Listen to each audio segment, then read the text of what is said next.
અમદાવાદ પોલીસે નવરાત્રિને લઈને action plan બનાવ્યો છે। 22 સપ્ટેમ્બરથી 2 ઓક્ટોબર દરમિયાન શહેરમાં 15 ડીસીપી, 30 એસીપી, 9000થી વધુ પોલીસકર્મીઓ તૈનાત રહેશે।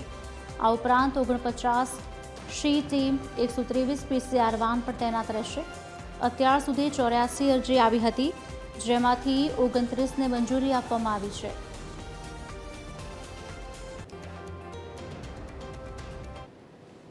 અમદાવાદ શહેરમાં 15 ડીસીપી કક્ષાના અધિકારી, 30 એસીપી કક્ષાના અધિકારી, 160 જેટલા પોલીસ ઇન્સ્પેક્ટર્સ, 5000 જેટલી ટોટલ પોલીસ ફોર્સ અને 4000 જેટલી હોમગાર્ડ, રિઝર્વ પોલીસ ફોર્સની 3 કંપનીઝ, આ તમામ તબક્કાવાર રીતે 100% પોલીસની અવેલેબિલિટી રહે એ રીતે પેટ્રોલિંગ કરશે। ગરબા દરમિયાન લો એન્ડ ઓર્ડર મેન્ટેન થાય એ માટે તમામ કાર્યવાહી કરશે।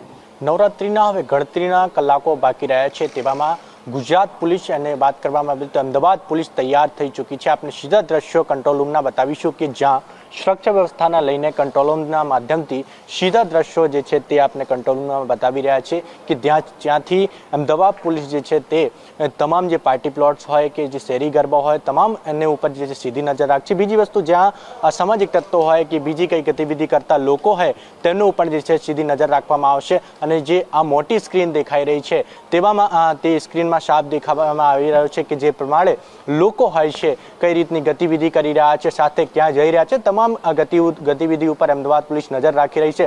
સાથે વાત કરવામાં આવે જે પ્રમાણે જે નવરાત્રિનો પર્વ છે તે નવરાત્રિના પર્વમાં લોકો ગતિવિધિઓ ઉપર નજર રાખવા માટે અમદાવાદ પોલીસ સજ્જ બની છે। સાથે કહી શકાય 20000થી વધુ કેમેરાઓ જે છે તે આ વ્યવસ્થામાં લગાડવામાં આવ્યા છે। સાથે સી ટીમ હોય કે તમામ પ્રકારના જે ટીમો દ્વારા આ વ્યવસ્થા માટે લાગેલી છે। સાથે વાત કરવામાં આવે તો 20000થી વધુ કેમેરાની વાત કરીએ ત્યારે ખાનગી કેમેરા પર જેમાં સમાવેશ પણ થાય છે।